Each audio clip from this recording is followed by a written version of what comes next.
సాక్షి రాసుకొచ్చింది 2 ఏళ్ల పాలన కానుక మరో 4,400 కోట్లు. టోటల్ బాబు సర్కార్ అప్పు 3,47,095 కోట్లు. బడ్జెట్ అప్పు 1,86,904 కోట్లు. గ్యారంటీ అప్పులు 1,12,804 కోట్లు. అమరావతి అప్పులు 47,387 కోట్లు.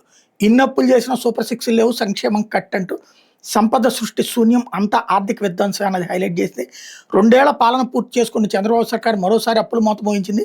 తాజాగా మంగళవారం బడ్జెట్లో మరో 4,400 కోట్ల మేర అప్పులు చేసింది. ప్రభుత్వ సెక్యూరిటీలను వేలం వేయడం ద్వారా ఈ మొత్తాన్ని రిజర్వ్ బ్యాంక్ ఆఫ్ ఇండియా సమీకరించి రాష్ట్ర ప్రభుత్వానికి ఇచ్చింది.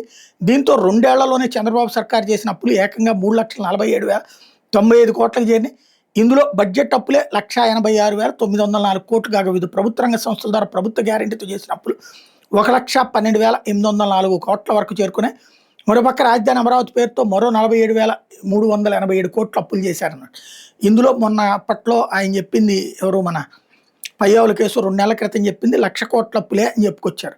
ఇప్పుడు ఈ 2 నెలల్లో ఇంకో 25,000 కోట్ల అప్పులు చేసి ఉండొచ్చును, అది ప్రభుత్వం చెప్పే లెక్క.